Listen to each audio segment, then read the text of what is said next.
Hi friends, Meena YouTube चॅनलमध्ये तुमचं स्वागत आहे। आज गटारी आहे माझ्या घरी आहे। अजून बुधवारचा दिवस आहे बॅलन्स, पण मी आजच केले कारण की माझा मुलगा वगैरे घरी असतो आणि मला बरं पडतं, इझी पडतं। मी ते काकडी वड्यांचा तुम्हाला जे मेजरमेंट दिलेले ना ते बघा, मी ते वडे आज केलेले आहेत।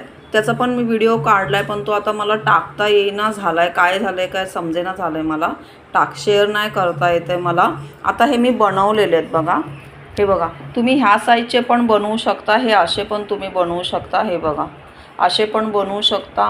आणि हे बघा, हे लहान पण बनवू शकता। हे बघा, मी लहान म्हणजे दाखवण्यासाठी 1-2 साईजचे असे बनवलेत। हे बघा, खूप छान होतात। ऑइल म्हणजे जास्त एवढं लागत नाही, तेल लागत नाही आहे।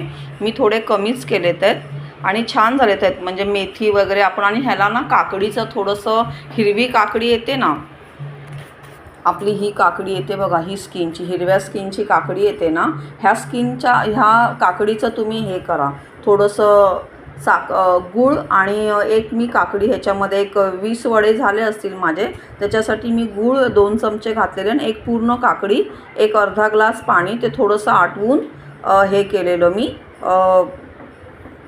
थोडंसं पाणी आटवलेलं। आणि गरम पीठ जेव्हा आपण चाळून घेतो ना, त्याच पिठामध्ये ना ते असं होल करून आपण करतो ना, गरम असं मोहन टाकतो तेलाचं किंवा तसं, पूर्ण असं पसरून थोडं कमीच टाकायचं आणि त्याच्यामध्ये मग आपलं उलतानाने पीठ पूर्ण एकत्र करायचं। आणि नंतर आपलं थोडंसं थंड झालं ना की हाताला जरासं पाणी घेऊन असा मळायचा प्रयत्न करायचा। तसं मळा, थोडं एक अर्धा तास ठेवा आणि त्याच्यानंतर करा। खूप छान वडे झालेत आहेत माझे। Thank you friends. तुम्हाला माझा चॅनल आवडत असेल, चॅनलचं पेज आवडत असेल तर लाईक करा, सबस्क्राईब करा। थँक्यू।